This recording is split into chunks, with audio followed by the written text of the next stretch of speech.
Sonia López, ella es directora general en Pan American Clinical Research. Doctora Sonia López, muchísimas gracias por estos minutos para Mega Noticias. Hay que vacunarnos sí o sí contra COVID y también contra la influenza.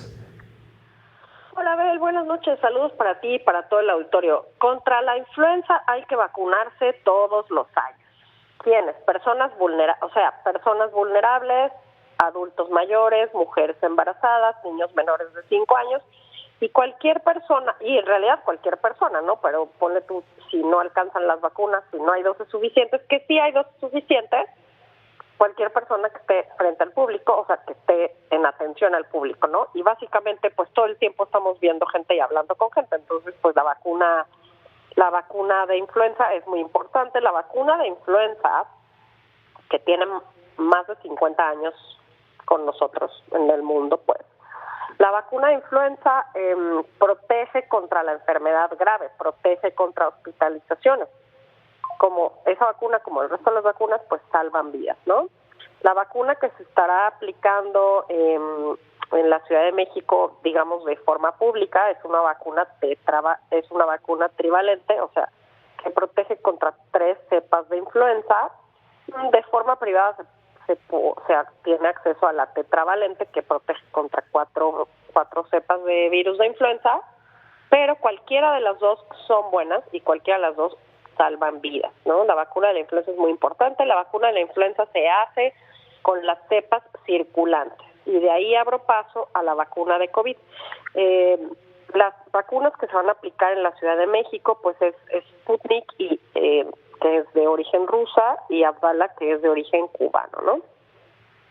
Ambas, pues cosas importantes, ambas vacunas no están aprobadas por la Organización Mundial de la Salud, ¿no? La FDA de Estados Unidos tampoco, no tiene una aprobación tampoco en Estados Unidos.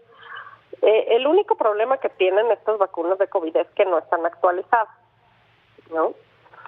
Digamos que no tienen las cepas que están circulando, como ejemplo las de influenza. La vacuna de influenza se fabrica cada año con las cepas que están circulando. Lo que circula en el hemisferio sur durante invierno es lo que o en verano, ¿no? Es lo que se pone acá, en el hemisferio contrario. Con eso se hacen las vacunas, así sabemos qué virus están circulando, los que van a llegar al otro lado del hemisferio. En el caso de COVID, pues hay varias cepas circulando. La última que sabemos es la JN1, ¿no? Y estas vacunas no están actualizadas con las cepas que están circulando actualmente. No es que no sirvan, sí sirven, simplemente que digamos que los virus circulantes, pues son diferentes a los que contiene la vacuna. Me refiero la mayoría de los virus circulantes, ¿no? O sea, los componentes de esas vacunas contienen cepas de los virus que aún circulan, pero no son las predominantes. No sé si me explico. Claro, claro que sí. Ahora, doctora, cuando se lanzó la jornada de vacunación nacional contra COVID y contra influenza, se presentaban números que parecieran ser menores. Ni siquiera se alcanzaba la cobertura del 30% en pacientes para pues vacunarlos contra la influenza, y era mucho menor para el tema de COVID-19. Solamente se va a vacunar a los grupos vulnerables, y eso, digamos, deja en riesgo al resto de la población, y no podríamos en ninguno de los dos casos alcanzar esta inmunidad de rebaño que se ha mencionado. Y bueno, en COVID-19 tenemos alrededor de 13,000 casos en lo que va del año, sí, con una disminución muy importante desde pues la época de pandemia, pero en influenza hemos visto cómo en los últimos años sí han aumentado los casos, aunque son muchos menos. Sí, a ver, la influenza ha existido muchos años, ¿no? Toda la vida, y es justo temporada de frío, y bueno, en personas vulnerables, que son lo que yo decía, niños menores de 5 años, mujeres embarazadas, adultos mayores y cualquier persona que tenga alguna comorbilidad pues descontrolada, personas con asma, personas con enfisema, personas que viven con diabetes, personas que viven con hipertensión mal controlada, pues tienen mucho más riesgo, ¿no?, de enfermar, y de enfermar gravemente. Entonces, por eso se empieza siempre con las poblaciones vulnerables y luego se va desescalando. si cualquier persona llega al punto de vacunación, lo van a vacunar, ¿no?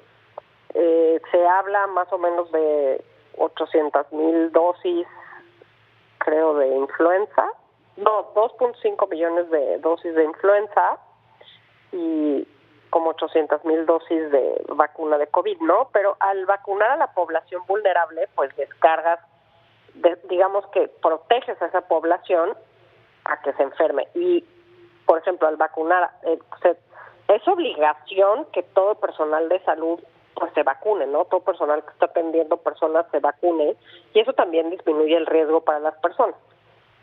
Claro. Ahora, la inmunidad en rebaño es cuando, o sea, la conseguimos vacunando a los que están alrededor de personas vulnerables que no se pueden vacunar. En este caso, la vacuna de COVID se aplica a la mayoría de las personas que están en situación vulnerable, entonces no, digamos que eso no afectaría tanto. No hay ciertas indicaciones donde ciertos pacientes que están, por ejemplo, recibiendo quimioterapia no se pueden vacunar, pero en general el resto de las personas se pueden vacunar.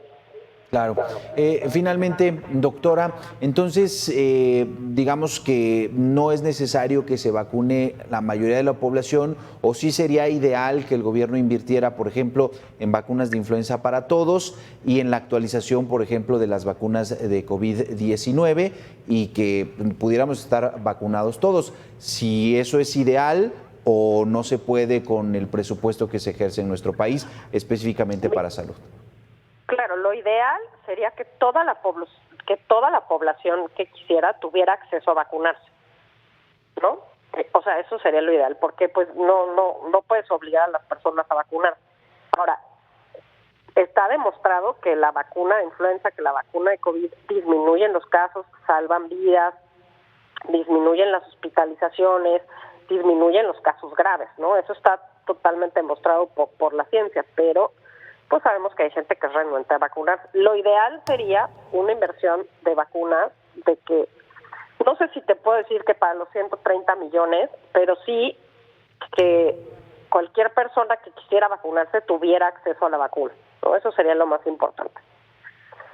Perfecto. Ahora, también hablando de vacuna de COVID, sabemos que ya se aprobó la vacuna o sea, una vacuna de COVID actualizada de forma privada, que va a estar disponible pues en las farmacias, supongo, y en los consultorios privados para las personas que quieran ponerse otro tipo de vacuna, ¿no? O sea, una vacuna más actualizada. Claro. De COVID, pues. Entonces, lo ideal, claro, que sería que el gobierno invirtiera y comprara vacunas, o sea, digamos, los 130 millones de dosis, ponle, ¿no?